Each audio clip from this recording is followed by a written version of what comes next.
Hi there, welcome to the stream. My name is Miriam, and I'm a non-technical founder who's constantly hacking together solutions to launch products, test ideas. So I thought I'd bring together some amazing founders to talk about no-code options today. We're joined by John.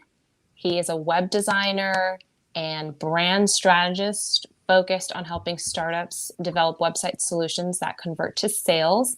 He's the founder of 54 Digital web design studio in South Florida, and he leverages his skills to build successful multi-six-figure companies with a small remote teams. I'm so excited to have him join us, along with Paris, a full-time entrepreneur, Techstars alum, and co-founder of Pairi, a no-code platform for building custom booking apps in minutes, 100 times faster and cheaper than hiring a developer. A few common booking apps that you can build with Pairi include marketplaces for services, classes, events, or rentals, job matching platforms, booking websites, and more. So it's great to have you both with me today. I'm excited to learn about no code. If you're watching this live, please join the conversation. You can comment in your questions below, and I'll make sure to ask them live. So first, what is no code? Let's just try to define it for people that might be watching. We can go to Paris first, or John, whoever. Yeah, in my mind, no code. In my mind, no code is actually very, very similar to code. It's kind of like an abstracted layer for me. It just continues to get better and better. I kind of see no code as its own language, but a lot more visual. So I associate it with usually like drag and drop elements, like if you're familiar with Webflow, like for a website builder, or Wix or Squarespace. But Webflow as a topic, I think, is just making code and making apps and technology more accessible to the everyday person.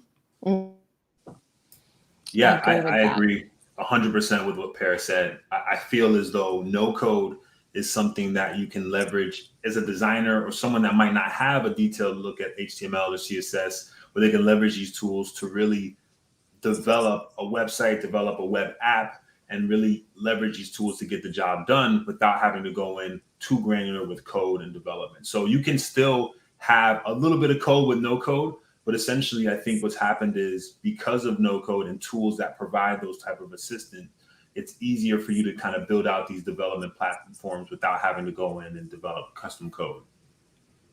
Yes, I love what you said, Paris, about it making it more accessible to people, because that's one of the things for me as a non-technical founder that I'm very excited about, all these tools. I want to play a quick little game with you guys. This will be fun. And so basically the way that this is going to go is I'm going to pull up some logos. I'll tell you who they are because I didn't actually know all of them either. But these have been trivia. Trivia time. Yay, let's play. And you can comment in, and those that are watching as well can comment in as well, whether you think that these are no code tools or not. So this one obviously has a logo name, very popular. No code or not? Yeah. No code, definitely. Yeah. No code. It's pretty amazing what the founders done with Canva too, side note. Side note, can we just, like, when are they IPOing? Like, get in on that? Like, that's my question. Because I feel like they're coming for everything. You need to do websites now, like really basic ones on Canva. Kind of crazy. It is. It really is. Okay. Do you guys know this logo? I'm not familiar with this one. Yeah, I don't know that one either. I was thinking, okay, maybe Paris knows. This one is called Grow Surf. Grow Surf. Based on just the name, what do you guys think it does? Grow Surf, did you say? Maybe like an organic SEO tool, maybe? Yeah, maybe something to do with marketing, I would think. Yeah, well, it's referrals. So it allows you to do just implement like build a referral program, just boom, off of just a few, plug and play or whatever, the no code stuff. Okay, what about this one? Shopify. Shopify, definitely. definitely a no code. Iconic. And yeah, I think we'll kind of get into this a little bit later, like when we talk about Mary, the. I think you're breaking up a little bit. Is that me? No, I'm hearing it as well. It's No, okay. choppy, Okay. the connection. Yeah. Oh no. Hold on here. Hello? Is that better? Still a little bit robotic. A little I can choppy. hear you, but a little bit choppy. I wonder if it's my headphones. So let's just take these off. How's that? No, it's still breaking up. Are you hardwired in or Wi-Fi? No, I'm on Wi-Fi. Got it. Yeah, that's awful. That's no fun. Let me see if I can just try to do something. I'm trying to fix this situation. I want it. Chop up.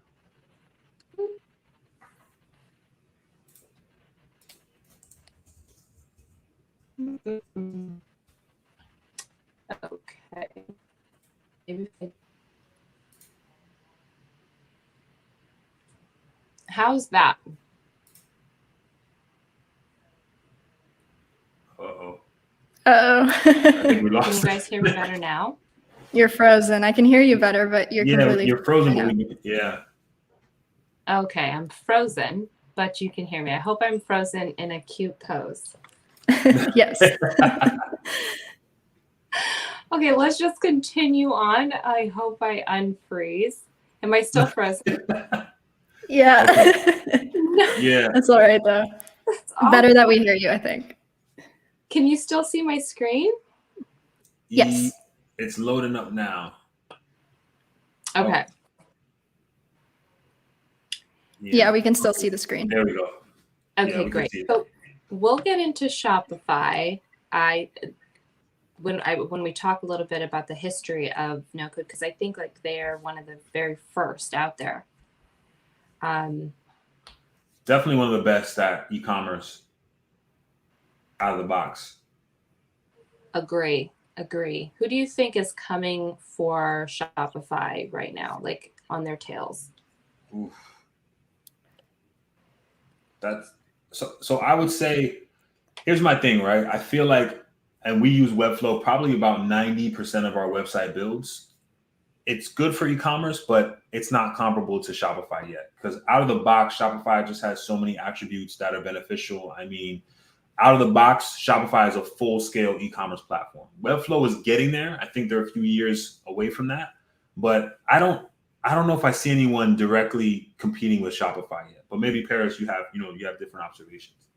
I think from the product and merchandise space, like it's pretty hard to go up against Shopify. They've done a lot in that regard, but I think there are huge gaps in the e-commerce space at large, specifically in services. So thinking like lawyers, thinking like beauty care people, mechanics. Only 7% of those services are happening online right now, and that's like kind of the wedge that Pairi is trying to fill right now. And so if we can create like a Shopify, but for services, and enable booking apps to be able to be created much more easily, that's where we see a giant hole in the market and kind of where we're working towards. And there's a couple of competitors out there as well in that space, but for products and merchandise, it's a tough one to beat with Shopify. Mm-hmm. That's awesome. Typeform. What about Typeform? No code. Definitely. The no code, right? They don't get a lot of they get a lot of hype, but then their other one, Jotform. No one says Jotform is no code, but it's basically the same, right? Yeah. I think Typeform's like differentiator is just like the user interface is just really clean. It's easy to use. It looks great on desktop and tablet, and it's customizable to the point where it feels like almost interactive because you have multi-step forms. So Jotform is more so like one-page form, but yeah, it's no code. It's pretty much no code too.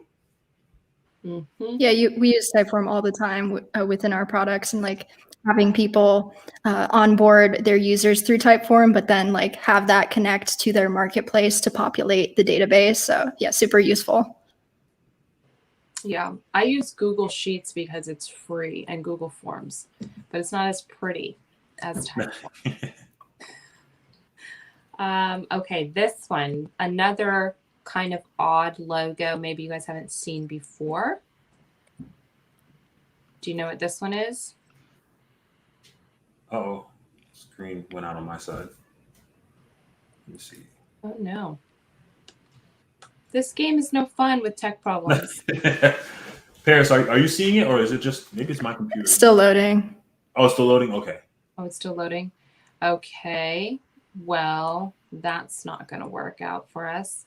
We can't do that. And I can't tell. Am I still frozen? No, you're not frozen. No, you're moving now. Okay, that's great. That's great. If anyone is watching, I think we have one person at least. Say hello. Let us know what you think about these ones that we're pulling up here. Okay, did it load now? Yes. Okay. Oof, yeah, I don't know that one. Yeah, me neither. This one is called Retool. Oh, I have heard of it. Let me refresh. Ah, okay. Yeah. What do you guys, just based on the name of it, what do you guys think that it does?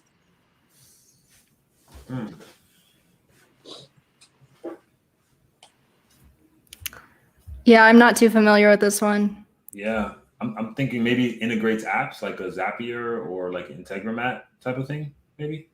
But I'm not. Yeah, I've never seen it. Yep. And my notes are actually, I must be having definitely some database integrator. Looks like it taps into a lot of databases.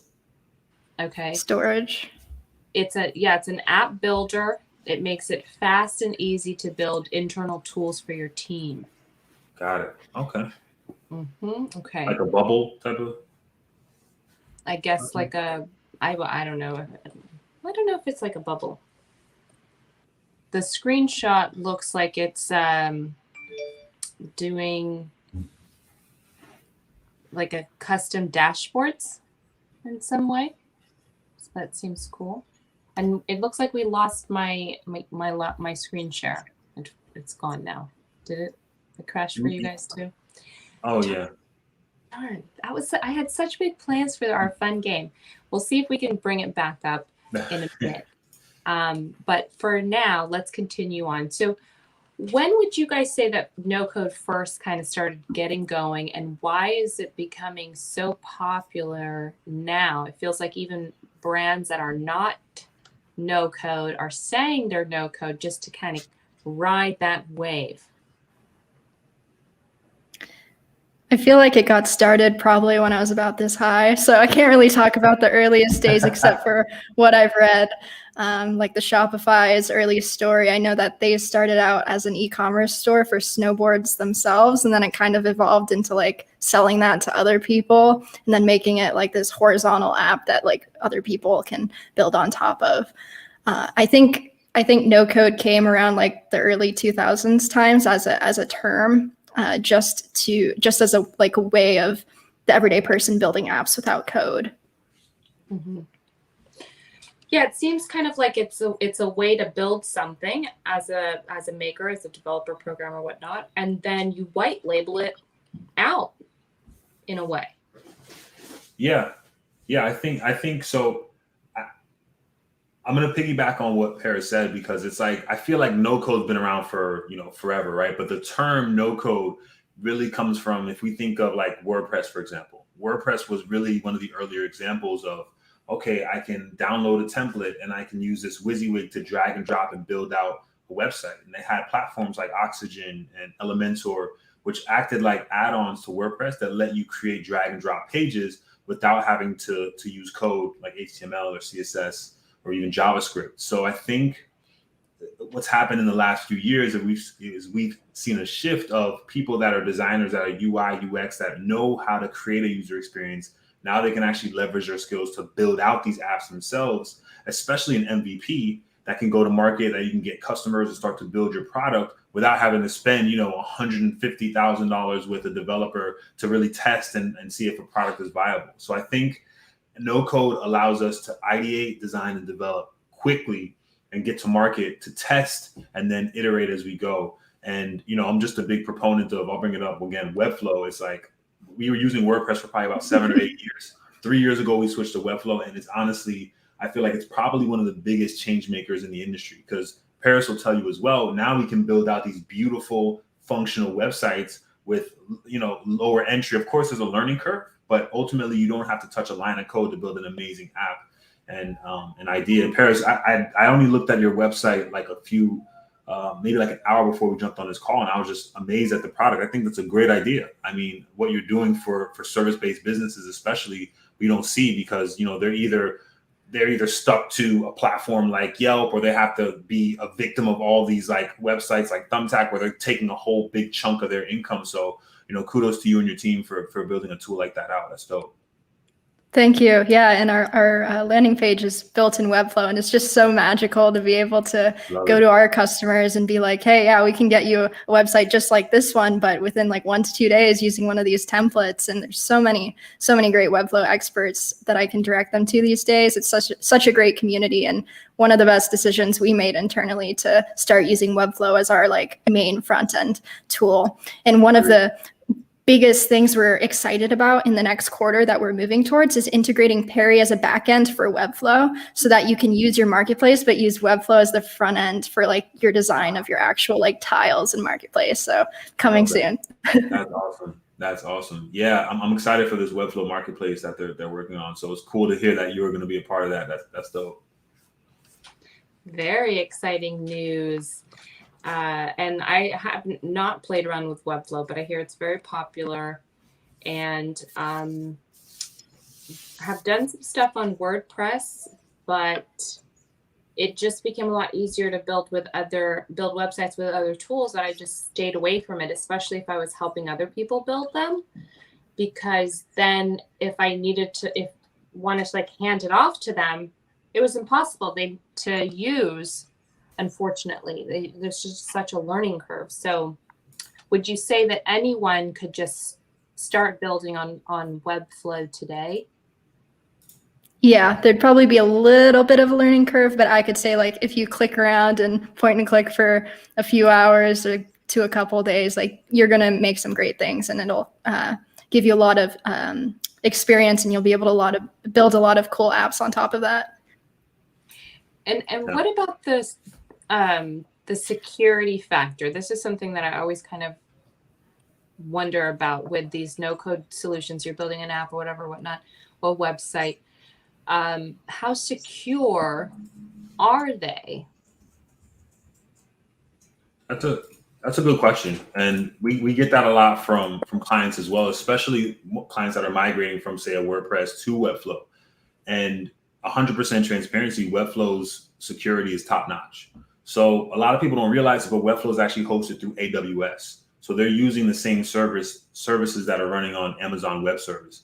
And it's also SOC 2 Type 1 certified. So that's just a type of compliance that protects a site as a bucket. And essentially, you have an SSL pre-installed on the site ready to go.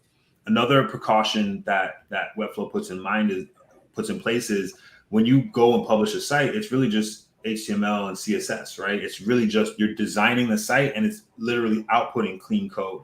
So as opposed to a platform like WordPress, where you have plugins and you have to update these plugins every 30 days, because WordPress is open source, you don't know if that developer is keeping up with the stringent details of what a site means, as opposed to having the security compliance that really helps to protect sites with platforms like Webflow as an example. Mm-hmm. I do still think there is room to grow for products like Webflow for security surrounding, like as they evolve into like creating more robust apps on top of their just like landing page templates. Like if you want to have e-commerce in it and involve more private data, like as they move into more regulated industries, maybe like healthcare, like having HIPAA compliant databases. I don't think their CMS system is currently HIPAA compliant, but I might be wrong. But things like that, I think, will be coming in the next next few years. Mm-hmm. Yeah, those are my questions, because when I go to, I'm like going to build something, I worry about the users.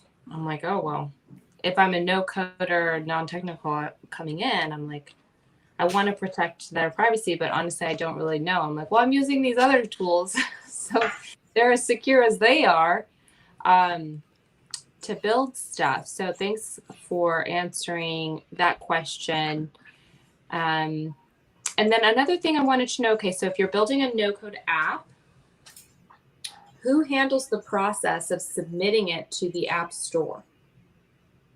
Like, I guess Paris, this would be a good one for you, because people come to Pairi to build their own app for their specific business. So then do you help them go submit it to the app stores and get through all of that process too? So unfortunately, we're not a mobile app, like a no-code builder. So we're web-friendly web app. So mobile-friendly web app is what I should say. So we look good on mobile phones and tablets, but we're web native. I think that that's fantastic. I always am telling people to not build apps. What made you guys choose to go that direction? I think web is going to continue to be the future. I think it will continue to evolve, like the whole Web 2, Web 3 discussion, but that's for a different day. I think the App Store is great, but I'm just not as confident that it's going to stay around forever. Mm-hmm. Oh, that's interesting. That is interesting. I've been thinking the same thing. I don't know. I feel like there's so many rules behind, especially with iOS. I mean, they take 30% of every transaction. Like, they're so stringent on the store. It's like, if you really want to get a product out there, it's just really hard to do it through iOS. So that's an interesting thought. Yeah, whatever gives the users more control and more money, I think is gonna win out in the end. Definitely. Very cool. Very great. Okay, next question I kind of had here for you guys is, what about, well, let's go back to that, because I really don't feel like I got the answer specifically. But so because there are no-code platforms that help you build apps. Do they also, do you know, submit it to the App Store for you and handle that? I know Adalo is like the most simple to use mobile app, no code builder, but I haven't gone through the end-to-end process, so I can't tell you the specific answer to that question. Yeah. You in most cases you have to submit it yourself, so you'll have to make like an Apple, like for example, if we're talking iOS, you have to make a developer account. You have to submit your app through to the App Store. You have to wait for them to basically review the app. Once they review it, they'll either deny or leave recommendations, or they'll approve your app. It goes live, and then you pretty much go from there. And then you can set up iOS search ads and all these different things. So a lot of these platforms will help you build out the app. Like, for example, if a database that you want to turn into an app, you can do that. But ultimately, submitting it to the App Store is usually something you have to do like manually, unless you're working with like a company that can take care of that part for you. That does that included. Yeah. Which, if you're going no code, you're probably not working with a company, doing it your own. Yeah. Okay, great. And I see we do have some people tuned in. Please comment in your questions live, and we will make sure to ask them. Right now, we are chatting with John from 54 Digital.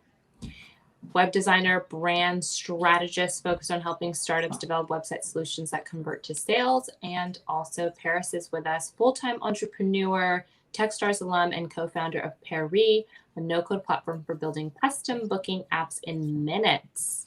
100 times faster and cheaper than hiring a developer. Some common apps built with Pairi include marketplaces, classes, events, rentals, job matching platforms, and more. So make sure you comment in your questions as we are talking about the future of no code. So what about customer support? So that's one of the things I'm like, okay, well, no code. We've got a lot of questions, right? We're building the thing. We don't really understand. A lot of these no code platforms, they say no code, but you end up having to understand a little bit of the lingo when you get into it.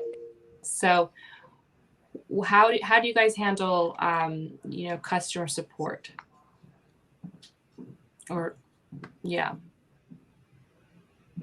So right now, because we're a pretty early stage team at Pairi, we're a pretty lean team of 2. We have a very tight connection with all of our customers. So each one of them has a private Slack channel with us. And anytime they ping us there, we usually respond within a couple minutes. Nice. Gotta love Slack. I think, yeah, for sure. So one thing is, for me, I think no code is essentially a bridge for folks that want to get a product to market fairly quickly, but a quality product that works and that's functional. I think that we say no code, but a lot of times we're using code in the development process. We're using customizations. We might use JavaScript snippets or different things to really accentuate a website and give it more features and attributes. But I think when it comes to the customer service side, or the customer kind of side, when you're speaking directly to the client, we're pretty hands-on. Like, we'll talk to the client directly. We use tools like Markup so clients can leave feedback, and Figma, so we can collaborate and comment and make sure that we're getting the point across in regards to competitive analysis and getting their product to market, essentially. So I think that no code shouldn't replace code, but it is a way to facilitate that process faster. And I think that's a good point I want to focus on, because I feel like no code just helps us get to market faster and get a quality product out to the audience. Mm-hmm. Right. So, like, when I launched for my brand, we were able to go quick, but then when things went wrong, I had to go back to the platform that I was building on and be like, hey, like, this is broken, this isn't working, why not? So then it becomes kind of this little bog, I don't know what you want to call it, where it's like, a dam or something, like a obstruction for the flow to happen, because I can't solve the problems myself anymore, because I didn't build it all in the back end.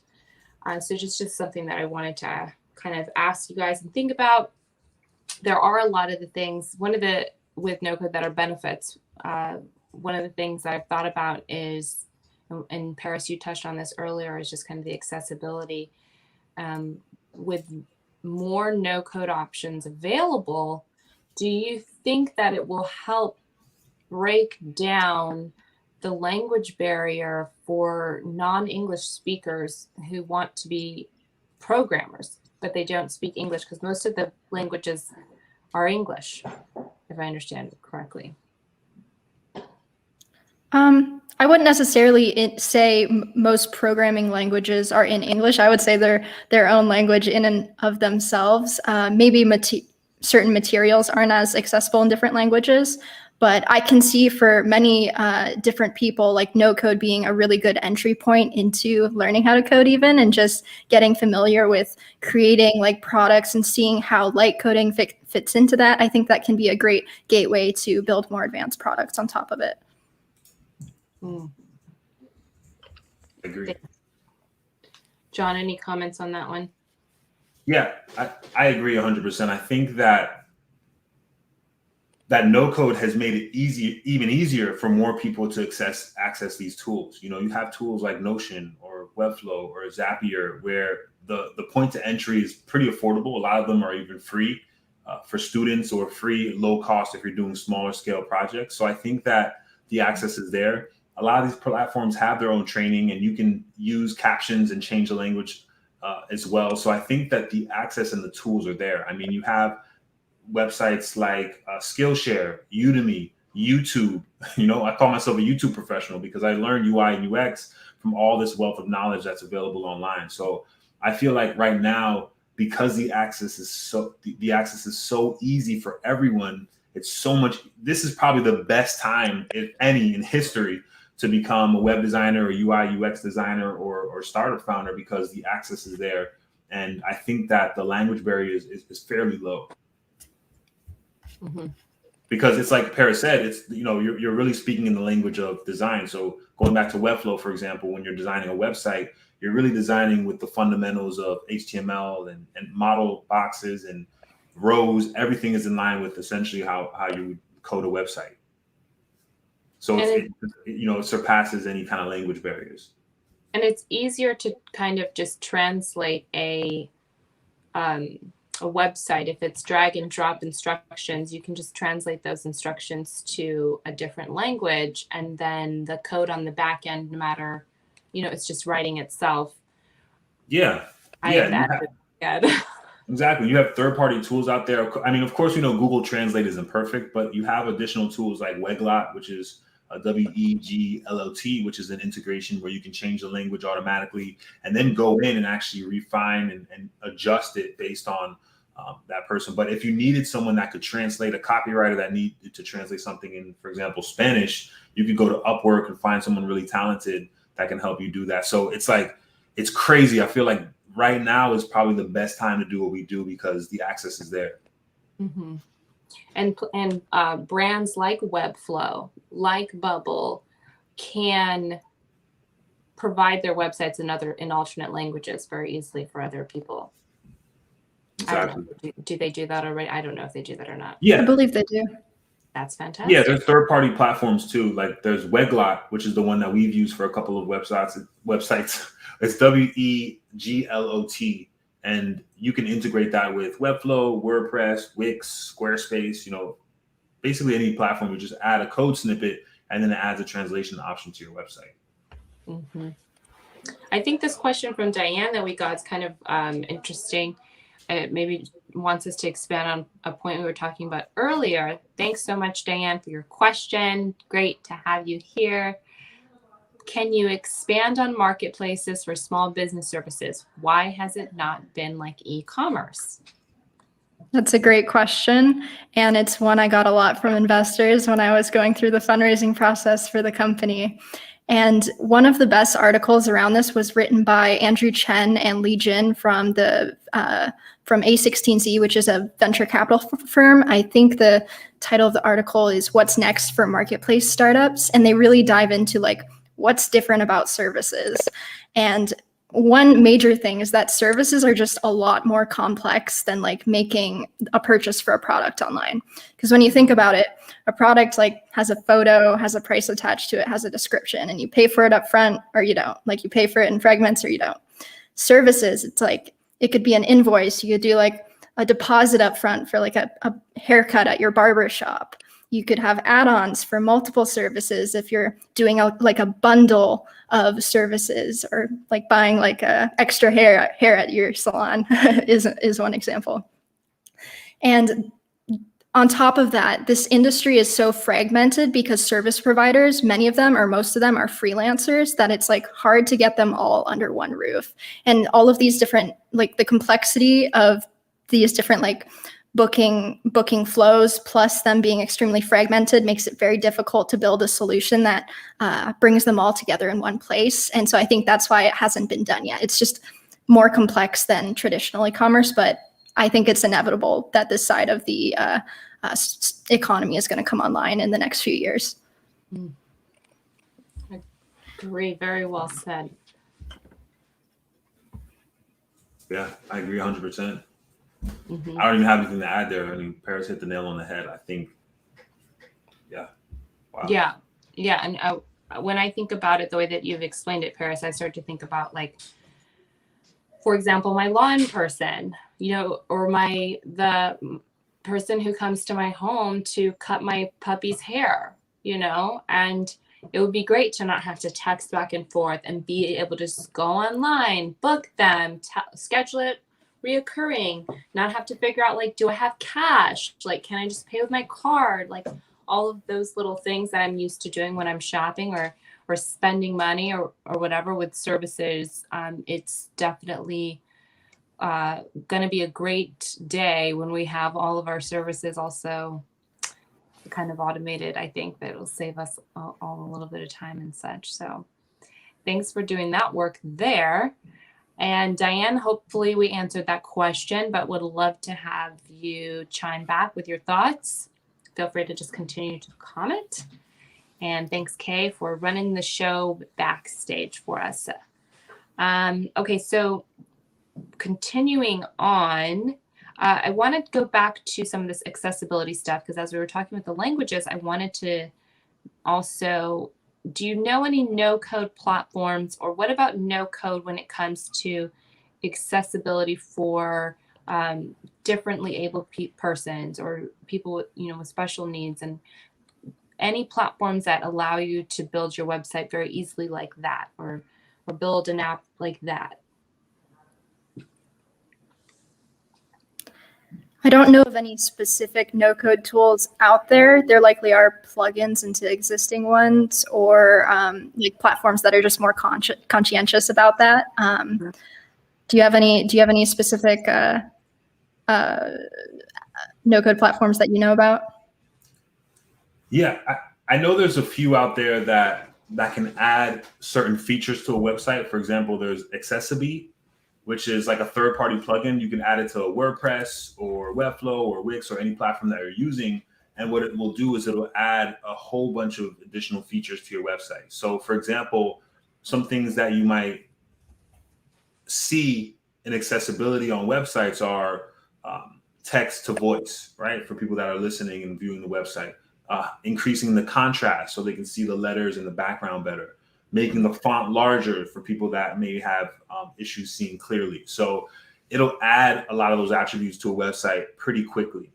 Platforms like Webflow are working to integrate accessibility into their website. Like, for example, you have a prominent alt attribute fields for images, right? So you can change the alt text, because if someone's looking at a page in HTML, for example, they're not seeing images, they're not seeing text. So the images that they're seeing it in a text format.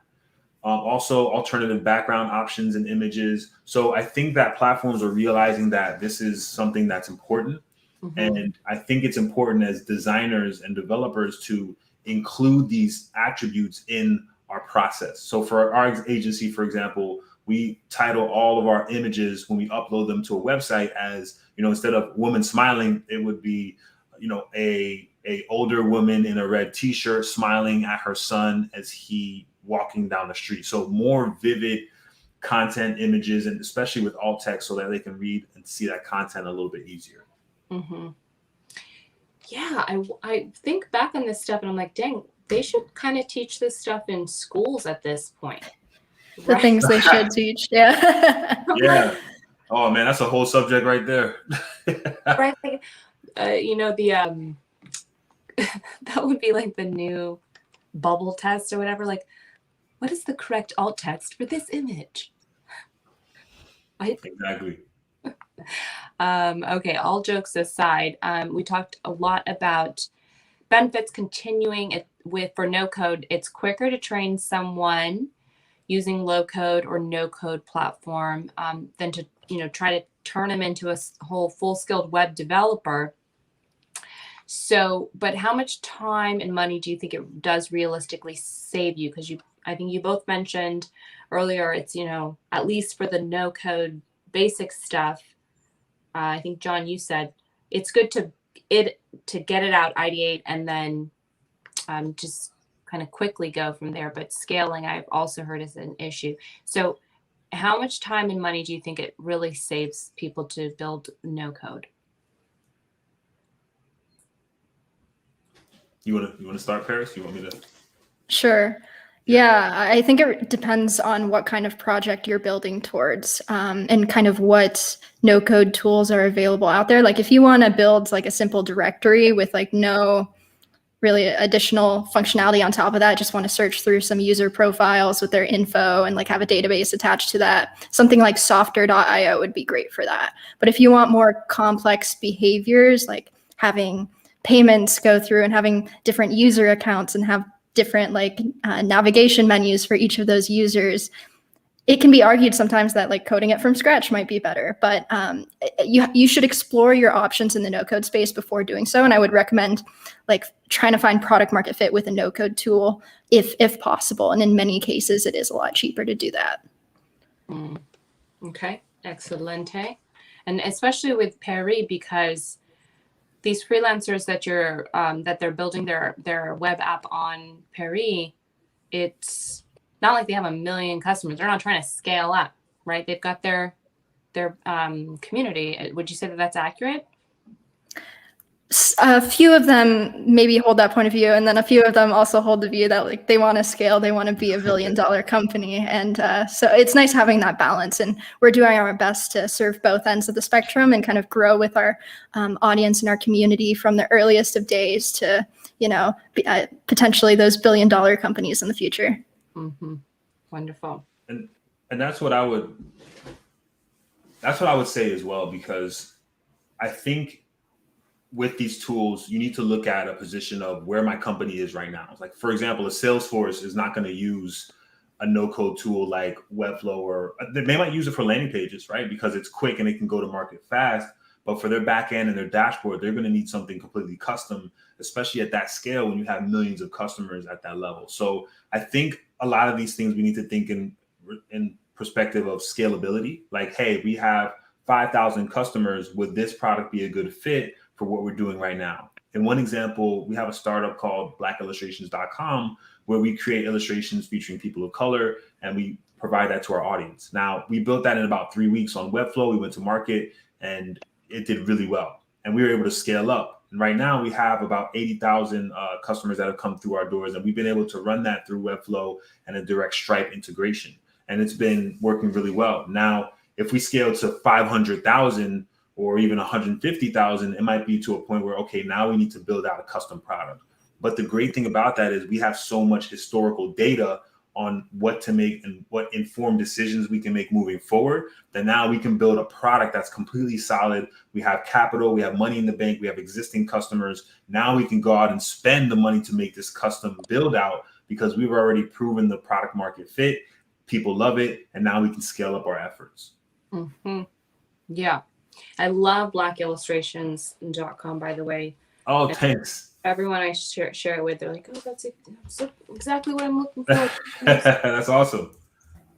Yeah, and sometimes you might have a business that doesn't need to have a completely custom build out. Like, we had a blog, and it was literally a blog. We had an email sign up. We had a few customers, and that did well. And we never had to really scale to the point where we needed a custom build out. But ultimately, you just scale to the efforts of where your customers are, where you are in the market. Mm-hmm. Yeah, and as a startup founder myself, one of the things I'm always hearing is fail fast. Or I think that's one of the things they tell you, like, fail fast, well, make mistakes. And so building an app can be very costly, right? And then you got to think about, it's not just like you get the app and then you're done. Part of why, John, your business is so successful is marketing. Hello. It's not even about building the app anymore. It's about selling the app. And making that people can find you, and then once they find you, that they download it, and then they download it. It's crazy. It's I was reading a story on, I forgot what page it was on TikTok, but it's like, it tells like entrepreneurial stories, and I forgot the founder's name, but she's the founder of Away, like the luggage brand. I don't know if y'all have heard of. Yeah. And she basically launched the brand, and she couldn't get the inventory, but she already had like things built out, so she contacted like all these travel bloggers. She brought them in. She made a coffee book with all the art bloggers info, right? And then they all pushed that book, but in the book was a coupon to Away, right? To get it for like a 20% or 25% discount. I hope I'm not butchering the story, but it's pretty close, I think. And so she sold out before she even had inventory. And then she was able to fulfill, and boom, she's off to the races. So yeah. Pre-sales. Yeah, exactly. Yeah, it's just great. I think nowadays you can really prove if a product's going to work, and really spend time seeing if people are going to be receptive to it before you go out and shell, your life savings or 100,000 on a project that you don't know is going to work. Right. Exactly. No matter how confident you are in your idea, if there's an option to just see if it'll work or not, that's going to save you time and money, it's definitely a good bet. And that's ultimately what the no-code tools do. Some of them are completely free to use and to start with, depending on what you're doing. Does Pairi have a free trial or free anything? Coming out this week, we have our first fully self-service version of Pairi getting released. So if you want to get updated on that, go to our website, pairi.app, and then in the bottom right, there should be like a add to our newsletter list, and you can pop your email in there. So there will be a free tier. You just have to pay once you want to put it on like a custom domain and get access to a few features. But otherwise, you're free to use the platform. Awesome. Okay, great. Congrats. I love that. We'll show that. And Diane would love to connect offline. We will definitely we'll toss up that information for you. Diane would love that. I'm sure John and Paris would love to connect with you. And we just tossed up the URL for the Pairi app. So get on that, spread the word. We are get your questions in now because we are wrapping up here. John, anything interesting coming up that we should know about and have on our radar? You're in the know. Your Twitter is fire. Love your Twitter feed. Oh, thanks. You mean like industry wise, like things that are kind of coming up in our industry? Yeah, sure. I mean, I know that what I was kind of trying to cue you up for is the conference that you're speaking at. Oh, okay. I didn't know if I would. Yeah, I didn't know. Big. Yeah, it's kind of a big deal. Yeah, I'm speaking at the No Code conference put on by Webflow. I'm talking about systems. I know it sounds boring, but it's building SOPs or standard operating procedures in your branding or web design business. So I'm going to go through some of our SOPs and the ones that we've used to build a remote team. And I'm excited. You know, it's in a few weeks. I was just on a call with them this morning. So I'm excited to drop some knowledge bars on that day. And it's a free event. So if anyone wants to check it out, feel free. Excellent. Awesome. Yeah, that sounds hot. That sounds fire. I love it. And Paris, I mean, you've had quite the journey so far, right? You dropped out of school to pursue your passions. You got into Techstars. What last advice can you leave, aspiring entrepreneurs out there who want to follow in the footsteps that you've taken? If you can choose a problem that you've had yourself and stick to the problem, the product will change. But if you stick to the problem, you'll probably solve it eventually. That's great advice. That's good. Wow. Great. That really is great advice. If you think about like all the companies that launched, like Slack, right? Slack they were literally using the product internally. Airbnb, the guys were like being out of place. It's like, if you think of everyone that's had these problems, if you have a problem, most likely someone else is suffering from that same issue. So, man, that's great advice. 100%. I love that. We did get one more question in here. Thank you so much for your question. What do you recommend I read to learn more about no code? What are some good resources? Can you recommend? I think a lot of the no code tools have like little like learning hubs on their websites. I don't know what tabs they're on or what the links are, but if you go to like Bubble, I'm sure they have like a page with all of these tutorials and links to resources to learn about Bubble. I think Bubble is like the go-to if you want to like just build general no code apps. There's quite a bit of a learning curve on that. If you want to start off with more like simple things like building website, maybe go with Webflow, or like Card is like a super duper simple one. But yeah, there's just so many resources on YouTube or like Udemy, like you said. Yeah. There's a website I like. They actually just got acquired by Zapier called MakerPad. It's makerpad.co. And they have a bunch of like no code tools, and they have a community. There's a job board. There's a whole bunch of really cool resources that they have. And it's a cool like no code ecosystem that you could probably lean on.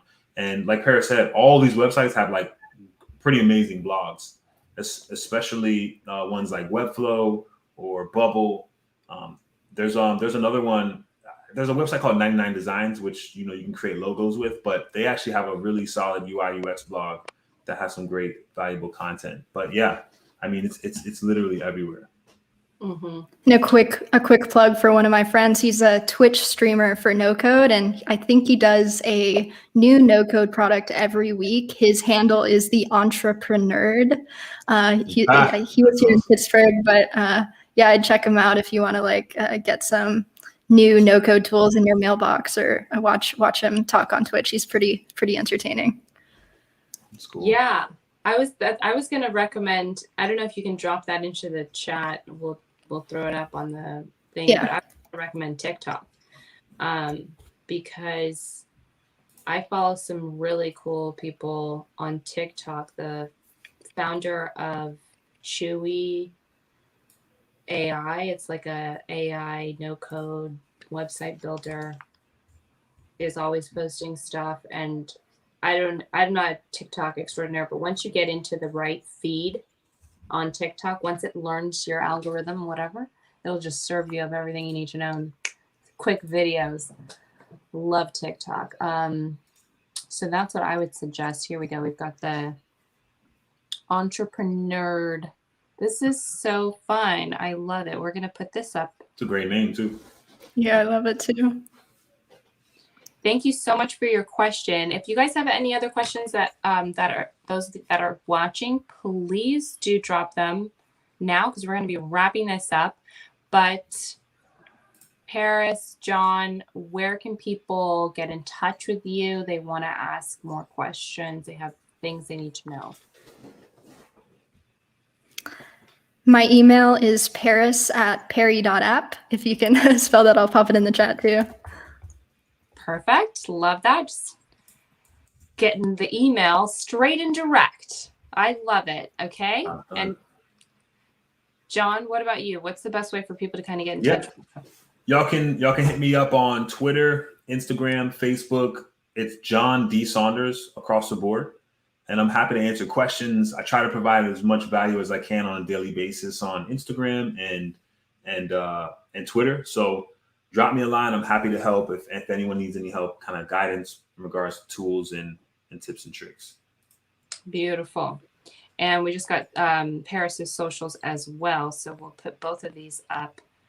And that way people can follow you. And Paris, I'm definitely going to follow you because I did not know that you were on these social channels. And I'm super into Twitter, especially right now.